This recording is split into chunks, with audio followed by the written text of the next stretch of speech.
Hey, Grant, really appreciate you taking the time. I have two questions for you. The first one is, as Coach Doran talked about the improvements from week 2 to week 3 to week 3. A lot of that was, X's and O's and stuff you guys saw on film. But I also asked, how much of that was pride from you guys? You probably got tired of hearing about how good Pitt's defensive line was and the performance you guys had against Virginia Tech. How much of that was pride, just wanting to put a better product on the field? Well, for us, we took the VTech game to heart because we saw that we didn't play our best football. And our goal each week is just to improve from the past week. And so we saw some things on tape that we wanted to fix. And we just wanted to go out there and just play better as a group because we know that when we get prepped each week and do what we need to do, then we're a good group of guys. And that's what we wanted to do last week. So I think that we did a good job of that last week. And then my second question is, obviously Devin started the entire game, but that last drive, you guys are down, it was 144 left, 80 yards to go. He's calm as ever. How much does that kind of calm everybody else? And is that pretty much like his everyday demeanor? He's just laid back and relaxed, and no matter the situation. Like, it was good for us to see. Like, if you would have saw his face, it was like he didn't even flinch. He was like, all right, like let's go win.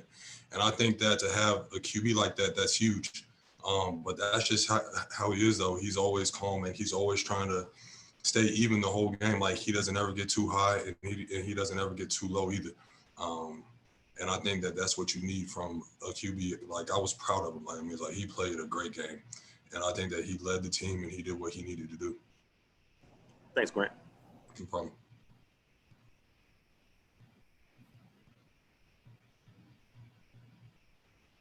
Mark Armstrong. This is kind of building off that question. Kind of take me inside the huddle on that final drive. You're a team leader. Are you saying stuff to get people fired up and on task, or is it all Devin at that point just being even keel? How was that going down with each successive play?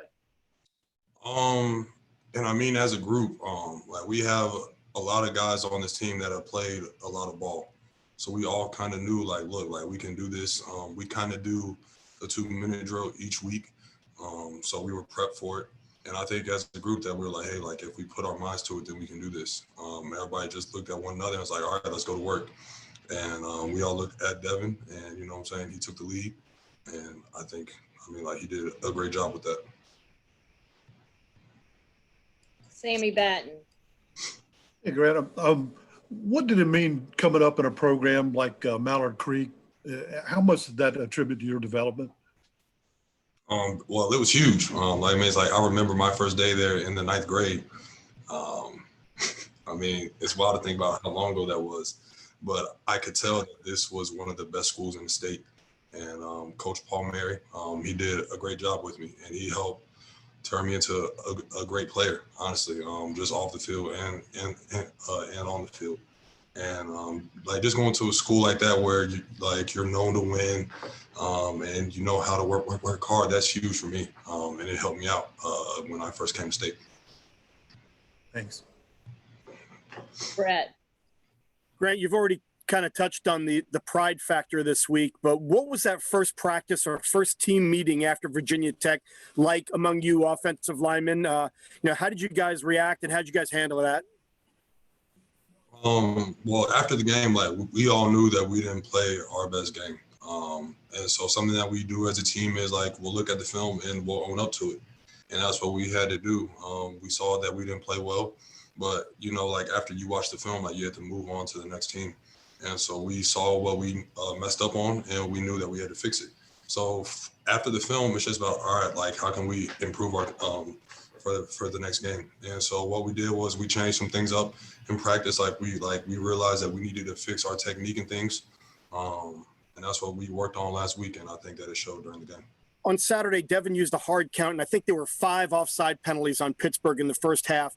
How much, if any, did that help maybe hold them back and keep them from being aggressive and maybe buying an extra second or two for Devin in the second half? And I think it helped. I definitely think that it slowed them down a little bit because they saw that we were starting to switch up the cadence and things like that. I think it helped us, but I think that we just came into the game prepped, and we knew that they were a great group of defensive linemen up front, and we had respect for their games and things that they were doing, and we knew that we had to come into this game and play hard. And so that was something that we talked about the whole week. Is like, hey guys, like we need to come out here and play our best game of the year. Thanks, Grant. Good luck Saturday. Yeah, no problem. Thank you. JB, what you got? Hey, Grant, thanks for taking out the time. Just based off that game-winning drive that Devin led, he had a great game overall. We all recognize that. But just based off of that game-winning drive, how much confidence does the team overall have in him now, being the quarterback for this team for the remainder of the season? And I think that drive was huge for him because I think that he had just been waiting on his time. Like, the one thing about Devin is, like, he never pouts. Even in the first 2 games where he didn't get to play, like, he was still on the sideline every time just trying to cheer us on. And he was just waiting on his turn. And we all have faith in Devin and what he can do. And I think that we all saw him, like, grow up and take a huge step forward. Like, he led the team. Like, we saw no flinch in him. Like, he was like, all right, guys, let's go win. And to have a QB out there like that is huge. And I was proud of him for what he did this past week. That was perfect. Thank you. No problem. Mark Armstrong. JB kind of asked the same question I was going to ask. Devin mentioned that the first thing you guys do when you get into the end zone, or they do, is hug a big man. Yeah. What do you think of that initiative? Oh, it's great. Oh, man. It means, like, each skill player comes and finds one of us, and they give us a huge hug. That's kind of a Coach Beck thing, and it means a lot to us up front, you know. But we're just doing our jobs, and we're glad that they come and give us a hug every time. And can you put a finger on why you guys are so effective so far this year in the red zone versus what you were able to accomplish last year? I think that just shows how hard we worked in the offseason. I mean, like, this offseason, like, we saw how we played last year, and we recognized that we needed to change some things.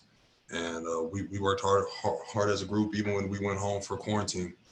And I think it's starting to show, you know, the hard work that we've put in the offseason. It's starting to show up now. Thank you. No problem. All right, guys. Everybody good? Yep. Thanks, Annabelle. Thanks, Grant.